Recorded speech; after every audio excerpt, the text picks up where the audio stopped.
Saudara yang kasih, sebentar lagi yaitu beberapa hari lagi kita memasuki yang kita tunggu-tunggu Kingdom Leadership Conference di sini di Lembah Pujian di Denpasar. Dan kita tahu bahwa sifat daripada kerajaan itu selalu mengembang, invasi. Tetapi kita lihat di sini bagaimana Kristus memasuki satu daerah baru, tetapi karena kasih. Di dalam Yohanes pasal 4 dikatakan ketika orang-orang Yahudi menolak dia pergi yaitu kembali ke Galilea, tetapi harus melintasi daerah Samaria. Di dunia ini ternyata dengan pendidikan yang begitu tinggi, teknologi yang begitu maju, rasialisme bertambah-tambah saudara ya. Lihat apa yang terjadi di Amerika, BLM, Black Lives Matters. Bahkan benci polisi, mereka membuat Blue Lives Matter sebab di sana seragamnya biru. Tetapi firman Allah mengatakan Yesus sengaja melintasi daerah Samaria. Orang Yahudi begitu menganggap rendah orang Samaria. Orang Samaria adalah orang Israel yang baru kembali daripada dulu dibuang oleh kerajaan Asyur. Dan mereka bercampur baur dengan bangsa-bangsa lain. Kita lihat bagaimana dunia ini memisah-misahkan karena ras, karena etnis dan sebagainya. Dan saking resisnya, saking menganggap rendahnya, mereka itu sengaja menyeberang sungai Yordan. Masuk di daerah yang sekarang kita sebut Jordania, ya, seberang sungai Yordan ya, di sebelah timur dari sungai Yordan. Baru kembali dan mereka tidak mau melintasi yang lebih mudah, yaitu melintasi daerah Samaria. 400 tahun mereka mengalami seperti itu. Dan mereka saling mengejek, saling menghina satu sama lain. Tetapi Kristus, kita hidup ini cuma mengikut Kristus saudara. This is a kingdom invasion. Dia memasuki satu daerah baru. Dan saudaraku dia bertemu dengan seorang wanita di tepi sumur. Dan wanita itu berkata, masakan orang Yahudi meminta minum daripadaku seorang Samaria. Saudara yang kasih Tuhan, Yesus begitu rendah hati, berilah aku minum. Satu kata itu merubah peradaban, merubah sejarah saudara. Di mana ada rekonsiliasi. Dan bagaimana pada saat itu ketika Yesus melayani wanita ini dan mendidik dia dan mengatakan, I am he, akulah dia. Wanita itu berkata, kami mendengar akan ada Mesias. Dan dia memberitahukan segala sesuatu pada kita. Dan tersenyum Yesus berkata, akulah dia yang sedang berbicara dengan engkau. Dan kita tahu bagaimana dia lari ke kota. Dan sebagian besar dari kota Samaria itu percaya kepada Tuhan Yesus. Dan menurut catatan sejarah gereja, wanita yang sederhana yang disebutkan namanya, dia adalah Potini. Potini adalah seorang evangelis wanita yang luar biasa. Dia sempat pergi ke Alexandria di Mesir. Kemudian sampai dipanggil. Dan kemudian saudara bagaimana jadi martir di Roma. Bersama 5 orang saudarinya dan putri-putrinya. Saudaraku, hidup seseorang diubahkan. Karena ada seorang yang mau menerobos sengaja ke daerah Samaria. Temukan Samaria saudara. Yang selama ini mungkin hostile. Yang mungkin kurang senang dengan kita, tetapi dengan kasih Tuhan, apa yang terjadi saudaraku? Samaria menerima Injil kerajaan. Dan Yesus berkata, I am he, akulah dia.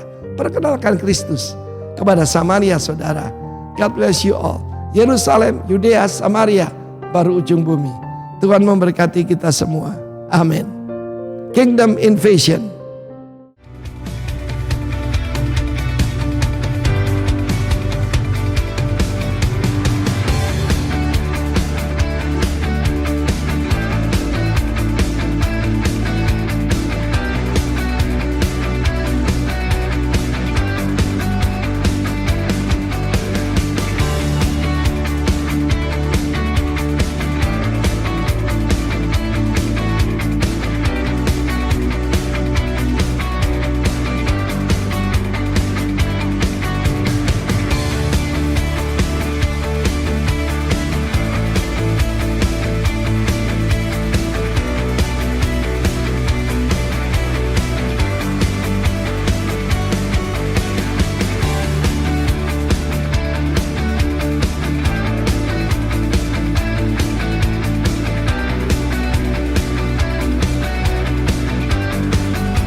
kasih Tuhan. Ini hati kami, ini hidup kami.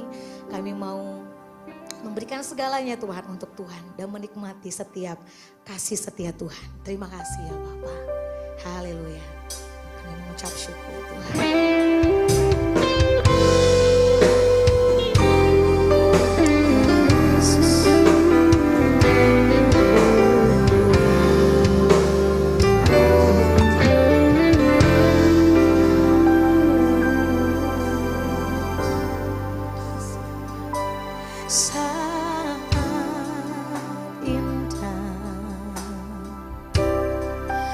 Ku berhadapan denganmu,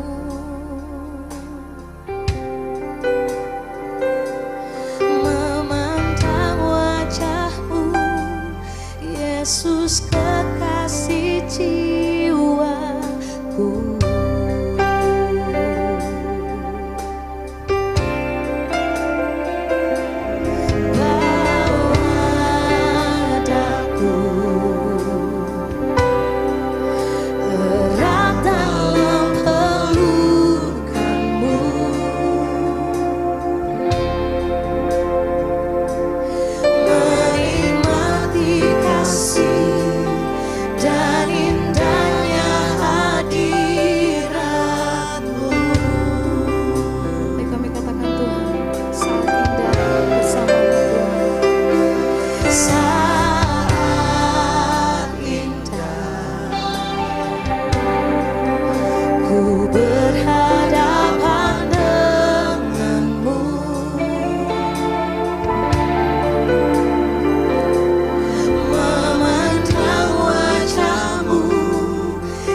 Yesus kekasih jiwaku. Bawa daku,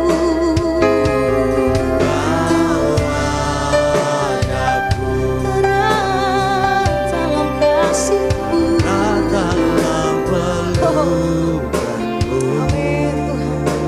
Yesus, Menikmati kasih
dalam bait-Mu,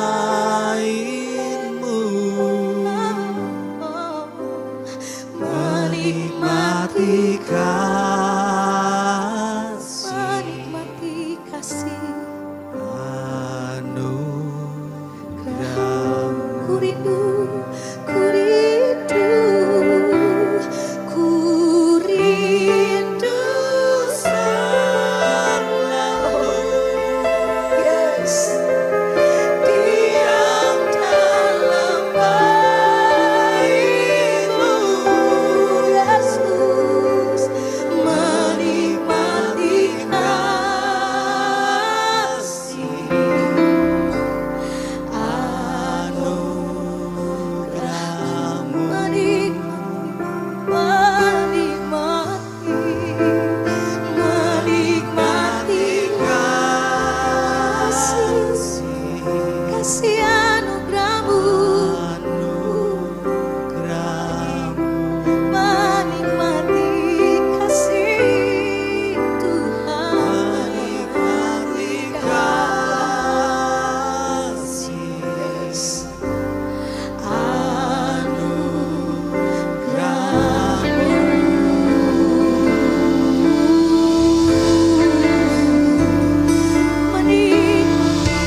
Jesus. Yes, yes, Amen.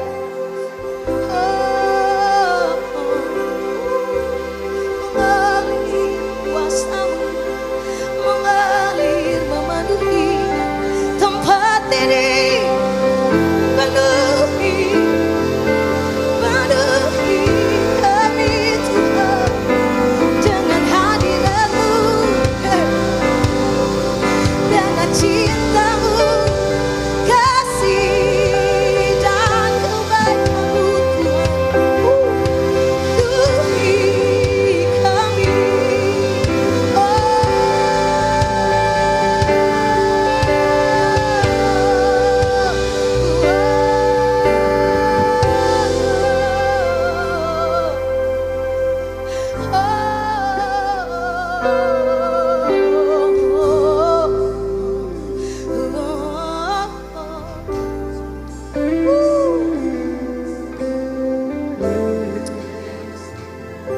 Yes,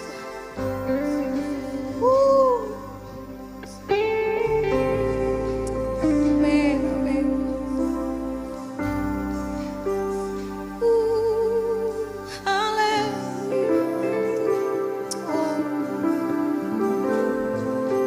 Yes, ku angkat hatiku,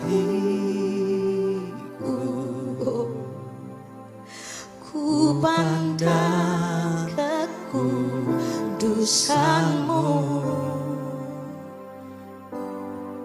Saat ku sembah, ku puji-Mu, ku rasakan kehadiran-Mu Tuhan.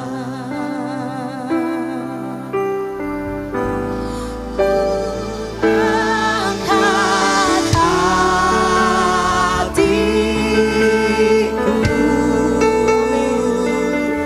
Ku pandang kekudusan-Mu, yes, saat ku sembah, ku puji-Mu, ku rasakan kehadiran-Mu Tuhan. Yes,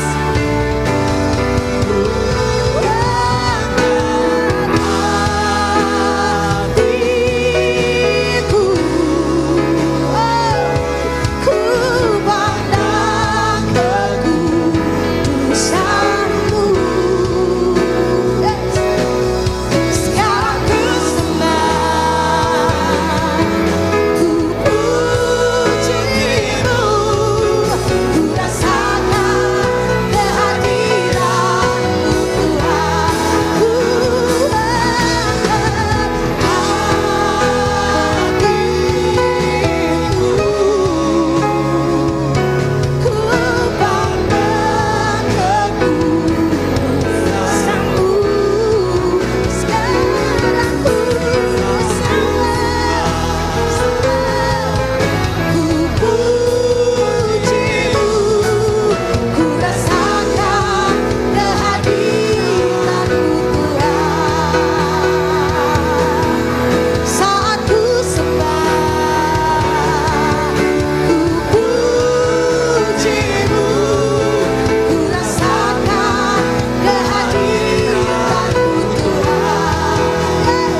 katakan? Amin. Oh, dia dahsyat. Amin, saudara. Haleluya. Yes. Yeehaw.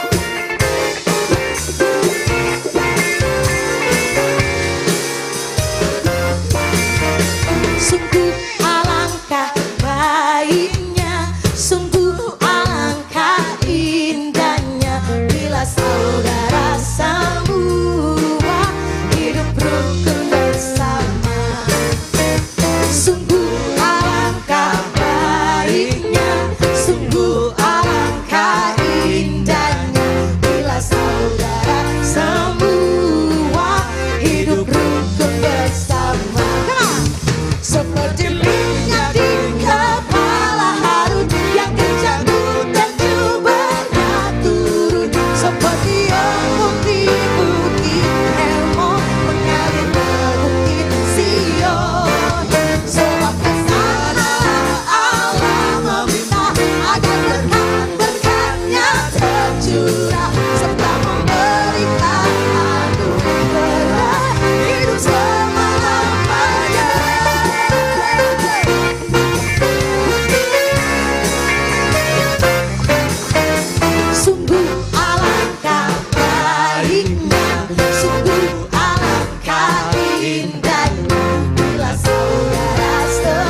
dalam naungan kasih-Mu. Oh, terima kasih Tuhan.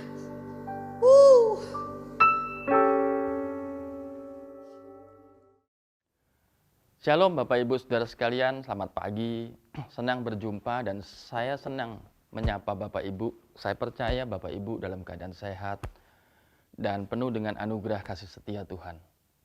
Mari pagi hari ini sebelum kita dengar renungan firman Tuhan, kita sama-sama satukan hati supaya kita bisa satu roh, bisa satu jiwa, ya, untuk sama-sama dengar, untuk sama-sama dapat rema yang baru pagi hari ini, yaitu rema daripada firman Tuhan. Mari kita tundukkan kepala bersama-sama. Bapa, kami bersyukur kami pagi hari ini boleh menikmati kasih dan anugerah dan rahmat-Mu, yaitu firman-Mu yang terbaik, yang menjadi tuntunan kami sepanjang hari, yang menjadi tuntunan bagi kami sepanjang jalan kehidupan kami, supaya kami tidak salah memilih langkah, supaya kami beroleh hikmat dalam setiap langkah yang kami jalani dalam kehidupan ini. Baik dalam keadaan kami santai, dalam keadaan kami bekerja, dalam keadaan kami apapun juga, firman Tuhan akan menunjukkan jalan yang tepat untuk kehidupan kami.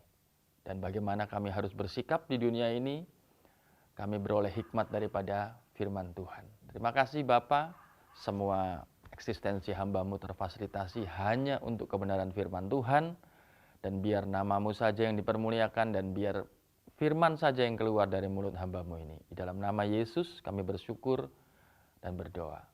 Amin. Mari kita lanjutkan pelajaran kita tentang love one another. Bapak Ibu Saudara sekalian, kita sudah sampai di penghujung daripada pengajaran kita tentang mengasihi sesama. Kalau sepanjang bulan Juli kita belajar mengenai mengasihi Tuhan, dan sepanjang bulan Agustus ini kita belajar mengenai mengasihi sesama. Mengasihi Tuhan dan mengasihi sesama itu adalah mengasihi sesama itu adalah implementasi daripada mengasihi Tuhan. Ya. Jadi kalau Bapak Ibu lihat ada salib begitu, ya kan, salib gitu kan, yang ke atas tuh mengasihi Tuhan, nah yang mendatar itu mengasihi sesama. Akan jadi cross ketika kita melakukan dua hal. Nah, jangan lupa bahwa di dalam hukum yang terutama itu kan mengasihi Tuhan Allahmu dengan segenap hatimu. Dan tertera di situ hukum yang sama dengan yang pertama itu adalah mengasihi sesamamu manusia seperti engkau mengasihi dirimu sendiri. Ya, bahkan di ayat 40 dari situlah dari kedua hukum ini, jadi kedua hukum ini adalah satu hukum adanya. Ya, tanpa kita nggak bisa mengasihi Tuhan tanpa mengasihi sesama, kita juga nggak bisa mengasihi sesama tanpa mengasihi Tuhan. Ayat tematik kita terdapat di dalam Yohanes pasal yang ke-13, ayat yang ke-34. Kali ini saya sambung dengan sampai ayat yang ke-35. Saya akan bacakan untuk Bapak Ibu Saudara sekalian. Aku memberikan perintah baru kepada kamu. Bapak Ibu boleh garis bawahi perintah baru, yaitu supaya kamu saling mengasihi sama seperti aku telah mengasihi kamu, demikian pula kamu harus saling mengasihi. Ayat 35, dengan demikian semua orang akan tahu bahwa kamu adalah murid-muridku, yaitu jikalau kamu saling mengasihi. Ya? Ayatnya demikian. Jadi salah satu daripada apa yang Tuhan mau, yang Tuhan ajarkan kepada kita adalah kita hidup saling mengasihi. Yang tadi itu, yang garis mendatar dari salib itu. Ya, hidup setara. Kalau Bapak Ibu lihat cross begini, nah titik yang tengah, titik yang temu itu, kita sudah pernah belajar mengenai hal itu. Dalam Filipi 2 ayat yang ke-5 dikatakan, hendaklah kamu menaruh pikiran dan perasaan yang sama. Yaitu pikiran apa? Pikiran Kristus. Dalam hidupmu bersama dengan siapa? Bersama dengan Kristus. Hendaklah, waktu kita hidup bersama-sama dengan Kristus, membangun hubungan, ya, sepanjang bulan Juli kita belajar mengenai membangun hubungan atau mengasihi. Bahkan saya sempat dengar waktu Pastor Daniel menyampaikan berita firman bahwa mengasihi Tuhan itu harus bertekun. Ya, bahwa mengasihi Tuhan itu berupa repetition. Jadi mengasihi Tuhan itu enggak sekali. Mengasihi Tuhan itu enggak seperti orang jatuh cinta cuma sekali gitu ya. Saya sampai hari ini masih jatuh cinta sama istri saya. Jadi bahkan jatuh cinta pun kita repetition.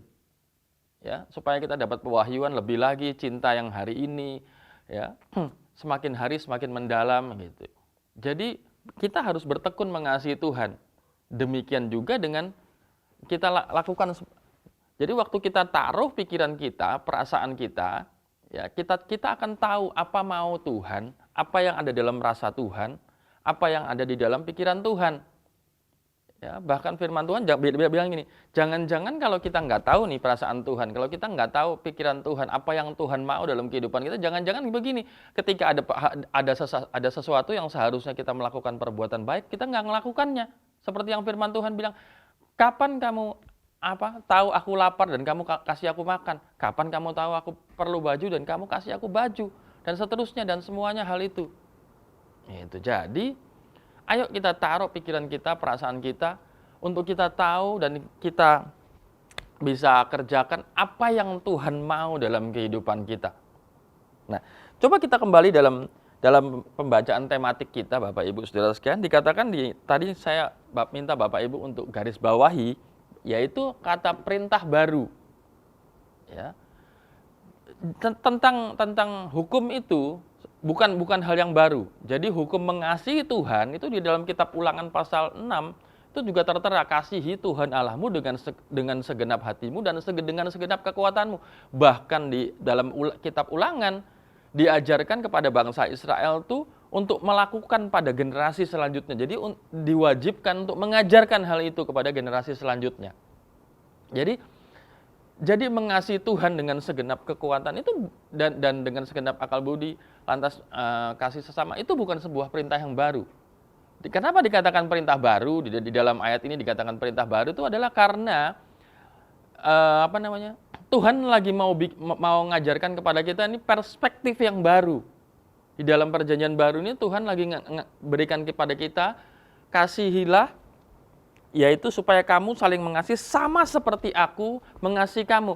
Jadi yang disebut perintah baru itu adalah karena Tuhan lagi mau mengajarkan perspektif yang baru. Kalau kita, ya dulu kita diajarkan waktu di dalam kitab Ulangan, itu yang ditekankan apa? Tuhan yang esa. Jadi keesaan Tuhan, kemahakuasaan Tuhan, kedaulatan Tuhan, itu yang dikasihi. Tapi dalam konteks yang ini Tuhan lagi ngajarkan perspektif yang baru. Apa perspektif Tuhan tentang mengasihi?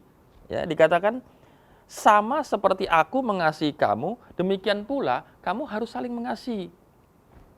Itu konteksnya kenapa kok disebut perintah yang baru. Ya, itu sebabnya kembali ke ayat Filipi 2, ayat yang kelima, kita mesti taruh pikiran kita mesti taruh perasaan kita supaya kita tahu dari sudut pandang dan perspektif Tuhan tentang mengasihi. Dan kalau kita perhatikan, ya, saya ketemu di Amplified Bible itu hukum tentang Matius 22 ayat 34 sampai 40, 36 sampai 40 tentang hukum yang pertama, yaitu mengasihi Tuhan dengan segenap hati dan segenap kekuatan dan segenap akal budi. Ya, hukum yang sama dengan itu adalah mengasihi sesamamu manusia seperti engkau mengasihi dirimu sendiri. Bahkan di ayat 40 di Amplified Bible ditulis the whole law. Jadi secara keseluruhan bahwa ayat pertama yaitu tentang Tuhan, mengasihi Tuhan dengan segenap kekuatan, dengan ayat yang kedua itu harusnya berjalan bersama-sama, nggak bisa sendiri-sendiri seperti yang saya katakan tadi. Ya. Jadi karena Yesus mau berikan gambaran yang baru, makanya disebut perintah baru. Tuhan lagi gini, perspektif Tuhan itu adalah yang disebut perspektif Tuhan itu adalah Tuhan lagi mau ngubah dari kasih phileo kepada kasih agape.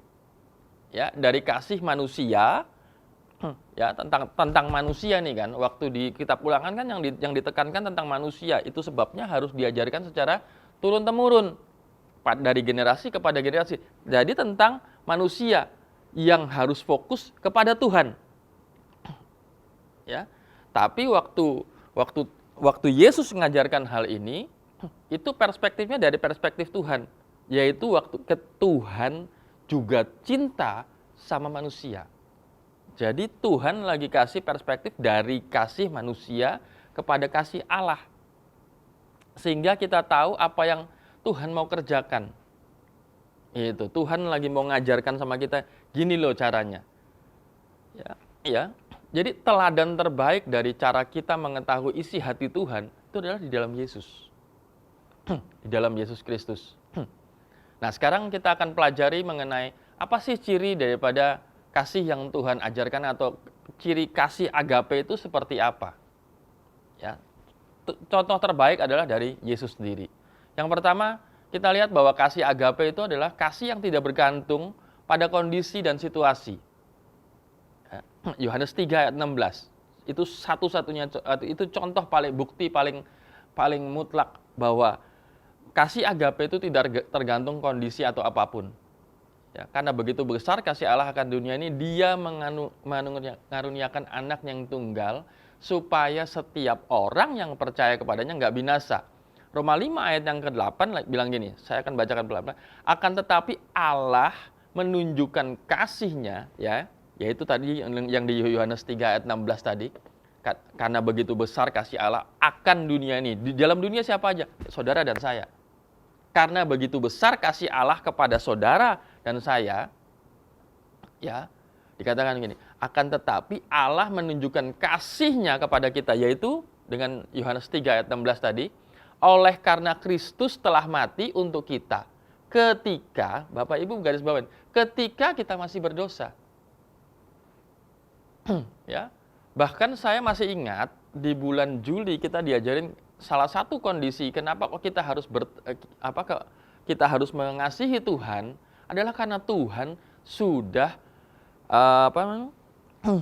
melakukan banyak hal atau mengampuni kita atau menghapus dosa kita ketika kita masih berdosa. Ya, Dia selamatkan kita, dia ampuni dosa kita. Itu ketika kita masih berdosa, kita masih melakukan kesalahan, kita masih banyak keteledoran dalam kehidupan kita. Ya. Dia sudah kasih karunia kepada kita untuk kita ini berubah, untuk kita ini bertobat, untuk kita ini pokoknya kasih agape itu nggak bergantung sama kondisi. Oh, orang ini masih berdosa, dia nggak layak diampuni. Enggak. Saya ingat satu cerita dalam Alkitab. Waktu perempuan yang berbuat zina itu datang atau pelacur itu datang kepada Yesus dan minta perlindungan kepada Yesus. Terus Yesus garis di lantai itu. Dia ngomong gini, yang nggak berdosa boleh lempar duluan. Nah, saya cerita ini yang saya ambil dari sini bukan tentang orang-orang yang berada di luar garis yang mau melontari batu, tapi waktu perempuan itu datang berlindung di bawah kaki Yesus, minta perlindungan Yesus. Ya, sesaat kemudian, waktu orang-orang itu udah pergi, apa yang dikatakan Yesus? Pergilah, dosamu sudah diampuni. Dan jangan berbuat dosa lagi. Gitu. Selalu setiap orang datang kepada Yesus, minta pengampunan dosa, Yesus selalu bilang, dosamu sudah diampuni. Dan kondisi itu adalah ketika kita nggak berubah apa-apa. Pertobatan itu tidak mengubah sikon kita, tidak mengubah kondisi kita, tidak mengubah apa-apa. Pertobatan itu mengubah pola pikir kita. Dari kita kasih sesama manusia kepada kasih agape.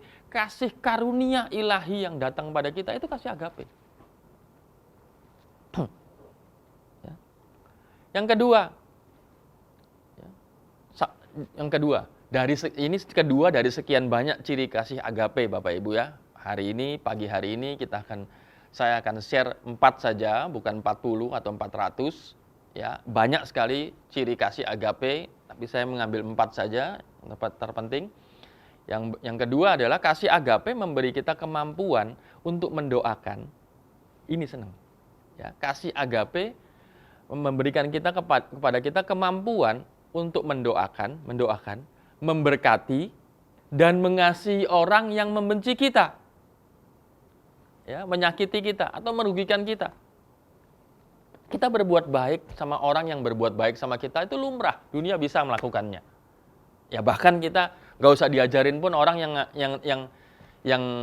kita nggak pernah marahin orang yang traktir kita makan.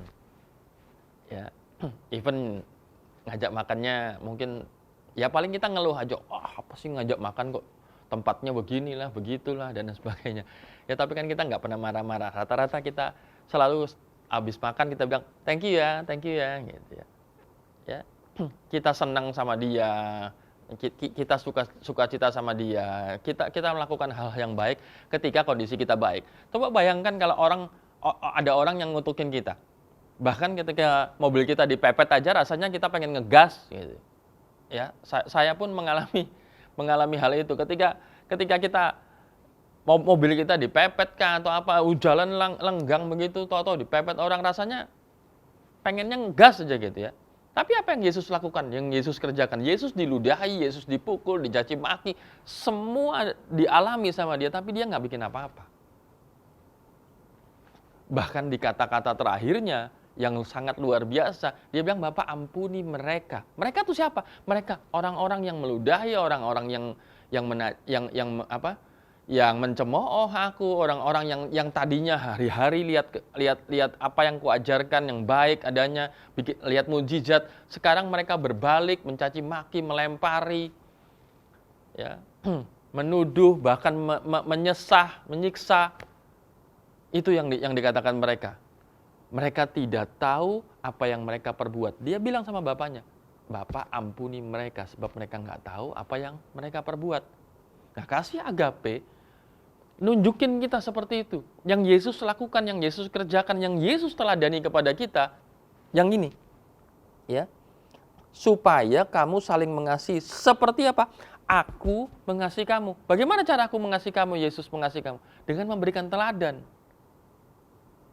Ya. Selama Yesus hidup, apa yang diberikan contoh? Yaitu dia membagikan kasih agape. Bagaimana cara dia memperhatikan orang-orang yang lemah, orang-orang yang sakit hati, orang-orang yang butuh pertolongan. Tuh kasih agape. Ya. Lukas 6 ayat 27 sampai 28 bilang gini, tetapi kepada kamu yang mendengarkan akunya huruf besar yang mendengarkan Tuhan, aku berkata, kasihilah musuhmu. Nah itu. Ya. Berbuatlah baik kepada orang yang membenci kamu. Mintalah berkat. Nah ini yang susah. Mintalah berkat. Oke lah. Kita suruh buat baik. Suruh ngasihi musuh. Ya mungkin kalau supaya nggak kelihatan orang. Ya bolehlah kita senyum-senyum di depan orang. Ya. Atau berbuat baik kepada orang yang membenci kamu. Oke lah masih bisa. Itu dunia pun masih bisa melakukannya. Tapi ini. Ya. Tapi ini coba. Mintalah berkat bagi orang yang mengutuk kamu. Jadi kalau zaman perjanjian lama dulu. Enggak. Ya, kutuk itu kembali kepada orangnya. Saya pernah baca di satu artikel tuh ada doa yang mengajarkan doain begini. Kalau ada orang yang kutuk kamu, katakan dengan kamu mulutmu berkuasa. Biar kutuk itu kembali kepada yang mengatakannya. Gitu. Tapi ayat ini berbeda. Ayat yang barusan kita baca berbeda. Mintalah berkat bagi orang yang mengutuk kamu. Berdoalah buat orang mencaci maki kamu. Cuma kasih agape aja yang mengajarkan hal seperti ini Bapak Ibu. Hanya kasih agape yang bisa menunjukkan bahwa ini perspektif yang baru, yaitu kasih agape. Ketika orang mencaci maki, ketika orang nggak menyenangin kita, mau senang, susah, duka, apapun juga, kita diajarkan untuk tetap memberkati mereka. Ya. Contoh paling mutlak adalah Yesus. Yang Yesus lakukan itu sudah paling mutlak sekali. Yang berikutnya adalah bahwa kasih agape menyanggupkan kita memberi pipi kanan dan ketika pipi kirinya ditampar. Lukas 6 ayat 29. Barang siapa menampar pipimu yang satu, berikanlah kepadanya pipimu yang lain. Barang siapa mengambil jubahmu, biarkan juga ia mengambil bajumu. Saya sampai hari ini coba menelaah firman Tuhan ini. Tapi coba Bapak Ibu baca satu perikop daripada itu. Tadi ayat yang sebelumnya kita belajar mengenai ya, di ayat yang sebelumnya tadi kita suruh berdoa buat orang yang mencaci maki kita. Bahkan melepaskan berkat. Ya, salah satu contohnya yang begini.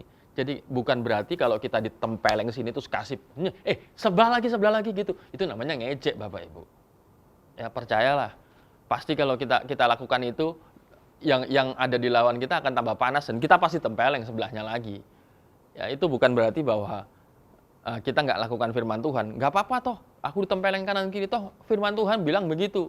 Enggak, maksudnya kalau kita ditempeleng sini, kita jangan bales, kita berdoa. Kita berkati dia. Itu waktu kita berkati dia, percayalah, waktu Bapak Ibu mengeluarkan kata-kata berkat, waktu Bapak Ibu melepaskan berkat atas dia, itu sama seperti Bapak Ibu memberikan pipi yang sebelahnya itu untuk ditampar. Jadi begini, jadi analoginya kurang lebih seperti ini. Jadi waktu orang menampar pipi kiri kita, ya, tangan kita sendiri yang menampar pipi kanan kita. Dengan apa? Dengan melepaskan berkat. Dengan berdoa buat dia, dengan tetap mengatakan kata-kata yang baik buat dia. Ya. Secara manusia itu adalah sesuatu yang berat untuk dilakukan, percayalah. Dan kalau itu terjadi pada Bapak Ibu, saya pernah mengalami, ya nggak sampai tampar pipi kiri saya, tapi saya telinga saya menangkap bahwa dia mencaci maki, dia mengutukin dan sebagainya. Dan ketika saya ingat ayat firman Tuhan ini, saya harus melepaskan berkat. Ya. Itu susah sekali. Ya, ada seseorang yang saya ingat mencolek-colek, sudah berkatin aja. Dan saya merasa menang dan saya merasa sampai di mobil legowo. Kenapa? Karena waktu saya keluar dari rumahnya, saya tetap mengatakan Tuhan memberkatimu. Saya pulang. Tapi sampai di mobil tuh rasanya, apa sih gitu loh, ya. Saya lupa saya jalan sama siapa, tapi dia kawan saya cuma ngelus-ngelus pundak saya begini. Coba rasanya bagaimana? Kalau kamu marah tadi, kita gegeran, mungkin kita nggak berakhir di mobil. Kenapa? Security perumahan akan datang ngurusin kita. Paling nggak kita ada di rumah RT berdua, kamu sama anak. Dan sampai sekarang belum selesai. Tapi coba sekarang, dia cuma bilang begitu. Saya lupa kejadian persisnya. Dan kapan dan di mana, saya lupa. Tapi yang saya ingat tuh kondisinya seperti itu, bahwa saya marah, bukan saya marah, saya dicaci maki. Entah juga gara-gara apa saya datang ke sana, saya caci maki. Ya, tapi karena ya mungkin Tuhan ngutus malaikat, yaitu kawan saya ini, udah berkatin aja, dia bilang begitu. Saya apa? Ya sudah, Tuhan Yesus memberkatimu ya. Tak tinggal ke mobil. Nah, sepanjang jalan saya di mobil, saya rasa legowo begitu. Saya rasa puas. Lah ini bukti daripada apa yang Tuhan ajarkan, bahwa kasih agape itu memampukan kita. Yang disebut ini, tampar pipi kanan, kasih pipi kiri. Itu ya. Tapi jangan ditamparkan. Kenapa? Kalau tampar-tamparan begitu pasti nggak ada habisnya. Ya, yang keempat, ciri kasih agape adalah kasih agape memampukan kita mengampuni. Ini hal yang paling susah. Ya, mungkin saya bisa sampai ke mobil saya bisa sampai bersama kawan saya dalam perjalanan pulang, ya. Tapi kalau kita tidak mengampuni, percayalah, kita bahkan bisa berkelahi dalam hati kita dengan tetap punya pikiran tentang si dia, tentang semua kejelekan. Sebab dosa yang tidak mengampuni itu melekat semua dalam aspek kehidupan kita. Ya, dia akan terus memancing emosi kita, dia akan terus memancing pikiran kita, dia akan kita terkontaminasi. Tapi mengampuni itu melepaskan. Ya, jangan kamu ayat yang 37 Lukas 6 tadi, janganlah kamu menghakimi, maka kamu pun tidak akan dihakimi. Jadi kenapa kita perlu melepaskan pengampunan? Supaya dia tidak melekat. Ini semua pikiran ini kan kita melepaskan begitu kan. Kita nggak perlu menghakimi. Itu urusan Tuhan. Ya, jangan kamu menghukum. Suka apa enggak? Kita kadang-kadang menghukum dengan cara apa? Mungkin kita nggak berani lawan dia. Mungkin badan dia lebih besar. Tapi dalam mobil kita terus punya pikiran, wah nanti kalau gini gimana? Mending kamu kejedot pintu lah, apalah. Punya pikiran semua, pikiran jelek dalam kehidupan. Ya, Itu sama saja kita menghukum dengan apa? Melalui pikiran kita. Maka kamu pun tidak akan dihukum. Ampunilah, maka kepada kamu pun akan diampuni. Ya, jangan lakukan seperti apa yang dunia lakukan. Orang di dunia ini melakukan, kebanyakan orang mengasihi saat semuanya baik, gitu kan. Bahkan banyak orang yang akan meminta maaf kalau dia, ya itu dunia. Gua nggak akan minta maaf kalau dia nggak minta maaf duluan. Kenapa? Kita merasa benar. Itu seringkali yang terjadi. Itu seringkali bahkan perselisihan suami atau istri itu suami dapat mengasihi pasangannya kalau dia melakukannya dulu. Come on, kita punya saya baca sebuah artikel ini. We have a different kind of kita punya upah yang berbeda. Apa upah kita yang berbeda? Coba, kita diajarin berilah, maka kepada kamu akan diberi. Kita nggak diajarin kepadamu akan diberi supaya kamu bisa memberi, enggak. Ya, sama. Memberi itu nggak selalu identik dengan apa yang namanya materi atau memberi sesuatu atau apa, ya. Termasuk hal ini. Memberi maaf, memberi ampun kepada orang. Kenapa kita nggak lakukan dulu? Hukum ini akan sama terhadap semua kondisi. Kasih agape akan sama seperti yang Tuhan ajarkan. Berlaku untuk semua kondisi. Berilah, maka kepadamu akan diberi. Enggak cuma material. Beri ampunlah kepada orang, maka kamu akan diampuni. Dunia enggak. Dunia akan bersikeras dengan, kalau dia nggak ngampuni aku, enggak akan kuampuni dia. Sorry ya. Memang siapa lu, gitu kan? Enggak. Kasih agape nggak ngajarin seperti itu. Kasih agape ngajarin, kenapa kamu nggak lakukan duluan? Tuhan Yesus ngelakukan dahulu ketika kita masih berdosa. Tuhan, mereka nggak tahu apa yang mereka lakukan. Ampunilah mereka. Ya. Dalam banyak hal, suami kepada istri, istri kepada suami, orang tua kepada anak, anak kepada orang tua. Ya. Saya dengar dari kesaksian dari Kevin, anak-anak Pak Gembala, Kevin, If, Sean, waktu mereka seminar keluarga. Satu yang mereka jawab, papi, mami, itu kalau salah, mereka nggak malu untuk bilang sorry. Ya, saya confirm. Kenapa? Kami pun melakukan hal yang sama. Bahkan ketika saya harus marah terhadap Zoe karena dia mungkin tidak disiplin atau pada anak saya, dia nggak disiplin atau dia melakukan kesalahan, saya marah. Tapi setelah itu saya peluk. Zoe, papa minta maaf ya, marah-marah sama Zoe. Ya, supaya Zoe disiplin. Tapi marah-marahnya papa minta maaf.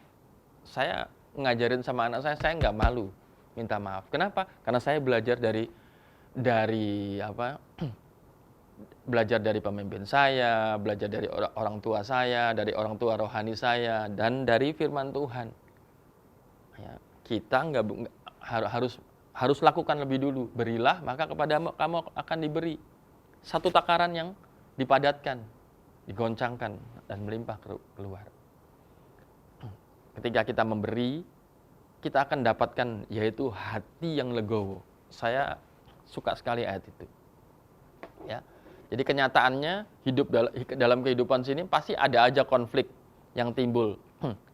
Ya, dari perbuatan, perkataan, atau meninggalkan kekecewaan yang menyakitkan dan semua hal itu. Tapi selama kita mau lepaskan berkat, semua itu pasti akan terjadi. Nah, kita akan kembali ke ayat tematik kita. Jadi itu ya. Jadi gambaran perintah baru itu adalah supaya standarnya itu ikut standarnya Tuhan. Tuhan lagi mau bikin supaya kita ngelihat dari standarnya Tuhan, mengasihi. Mengasihi siapa? Ini loh, aku sudah kasih patronnya itu dengan cara Tuhan mengasihi manusia, itu kan yang atas kan. Nah, sekarang giliran kita yang mendatarnya. Ya, aku mengasihi kamu seperti demikian juga pula kamu harus saling mengasihi. Ini standarnya yang ini, perspektifnya yang ini. dapat perintah baru itu adalah yang horizontal ini. Nah, yang vertikal ini sekarang kita melakukannya. Kenapa harus kita melakukannya? Dengan demikian semua orang akan tahu kalau kamu adalah murid-muridku, yaitu dengan cara apa? Kamu mengasihi aku. Ya. Identitas kita adalah murid Kristus. Kenapa? Kenapa semua orang harus tahu? Karena murid itu bisa dikatakan murid itu diciptakan sebagai display atau sebagai represent atau sebagai penyataan atau pewujudan daripada Kristus. Jadi di dunia ini orang bisa melihat Kristus dari mana? Dari murid-muridnya, dari kehidupan murid-muridnya, yaitu saudara dan saya. Ketika kita melakukan apa yang Tuhan ajarkan, yaitu saling mengasihi, yaitu saling menghargai satu dengan yang lain, saling mengampuni, saling melepaskan berkat, dan saling hidup damai dengan semua orang. Jadi kenapa dan semua ini diajarkan kepada Bapak Ibu? Supaya kita menjadi pelaku daripada firman Tuhan. Supaya hukum yang pertama yaitu mengasihi Tuhan, dan hukum yang kedua yang sama dengan itu, mengasihi sesama, dapat terjadi. Dan kita mewarnai dunia ini, kita menggarami dunia ini, kita menerangi dunia ini, kita memberi rasa kepada dunia ini. Kita, yaitu saudara dan saya, murid-murid Kristus. Yang sepakat bilang amin. Mari kita tundukkan kepala Bapak Ibu.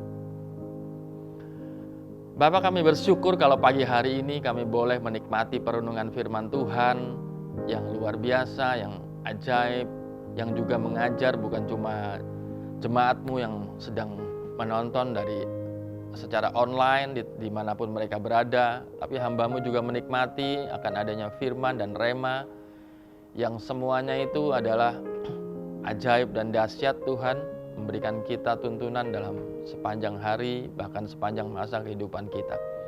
Bapak, kami bersyukur untuk saat yang indah yang bersama dengan Engkau. Mari Roh Kudus campur tangan di dalamnya, dan segala keterbatasan hamba-Mu ini menyampaikannya, tapi Roh Kudus yang menyempurnakannya, supaya semua jemaat-Mu yang mendengar mengalami mujizat ilahi dan mengerti dan serta memahami apa yang Tuhan kehendaki dalam kehidupan kita bersama di dunia ini. Makasih Tuhan, bersyukur dalam nama Yesus kami berdoa. Amin. Bapak Ibu Saudara sekalian, mari kita meteraikan firman Tuhan dan kita aminkan semua firman yang kita dengar, kita baru saja dengar dengan melakukan perjamuan kudus. Bapak Ibu bisa menyiapkan roti dan anggur.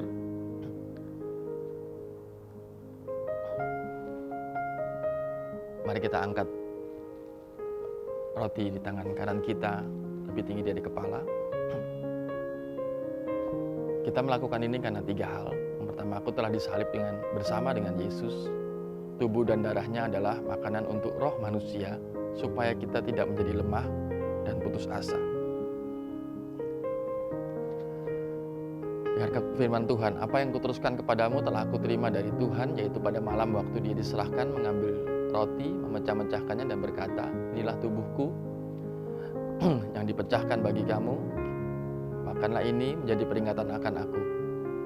Bapak Ibu Saudara sekalian, gereja yang dimanapun engkau berada, adakah engkau benar-benar percaya bahwa roti yang kita angkat tinggi benar-benar tubuh Kristus, dan ketika kita makan, kita manunggal menjadi satu daging dengan Dia, sehingga semua kuasa ilahinya menjadi ada di dalam kita dan kita di dalam Dia. Makanlah dengan percaya di dalam nama Tuhan Yesus.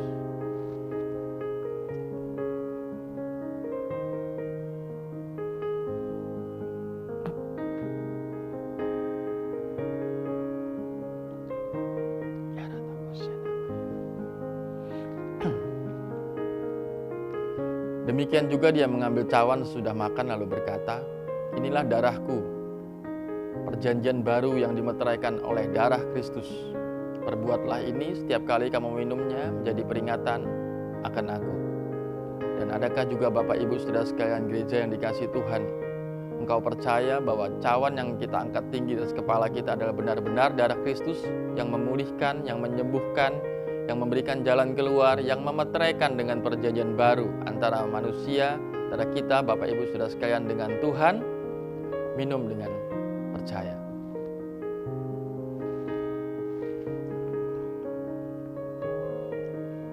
Bapak Ibu bisa meletakkan cawan perjamuannya dimanapun sekitar Bapak Ibu saudara sekalian.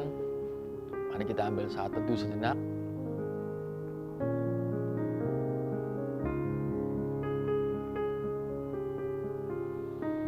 Terima kasih Tuhan untuk perjamuan kudus ini, dan kami boleh menikmati perjamuan ini dengan sukacita, dan Tuhan memeteraikan semua yang kami dengar dan tidak akan kembali dengan sia-sia semua firman-Mu itu.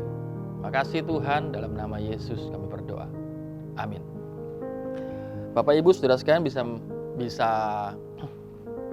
mempersiapkan handphone, saudara Bapak Ibu bisa men-scan di layar Bapak Ibu untuk barcode persembahan, atau buat jemaat sudah dibagikan kartu, bisa di-scan di sana. Mari kita persiapkan dan mari kita angkat. Bapak Ibu bisa angkat amplop atau pegang dengan tangan kanan dan katakan, mari kita berdoa. Tuhan, kami bersyukur, kami mau beri persembahan yang terbaik, bukan karena Tuhan kekurangan, tapi karena tanda ketaatan kami dan tanda cinta kasih kami kepada Tuhan. Terima kasih Tuhan, kami beri dengan sukacita di dalam nama Tuhan Yesus Kristus. Amin.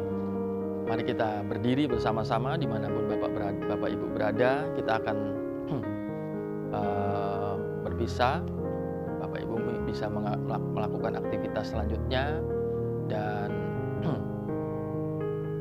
tetap terima berkat Tuhan. Mari kita buka kedua tangan, kita akan berdoa dulu untuk bangsa kita tercinta Indonesia. Tuhan, kami berdoa buat bangsa kami tercinta Indonesia, ya bangsa yang cinta damai, bangsa yang merdeka, bangsa yang berdaulat, bangsa yang aman, nyaman, sentosa, bahkan seluruh kepulauan di Indonesia termasuk Pulau Kalimantan, yaitu di mana kota kami berada, Balikpapan, Tuhan, semua akan diberkati Tuhan.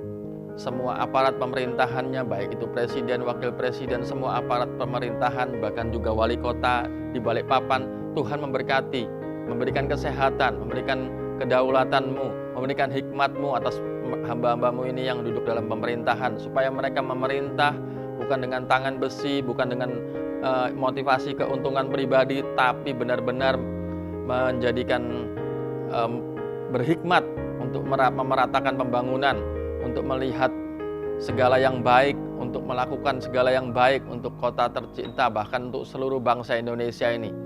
Berikan mereka takut akan Tuhan, berikan mereka senantiasa untuk bisa bekerja dengan segala kemampuan ilahi. Berkati keluarga mereka, berkati semua hal dalam kehidupan mereka Tuhan.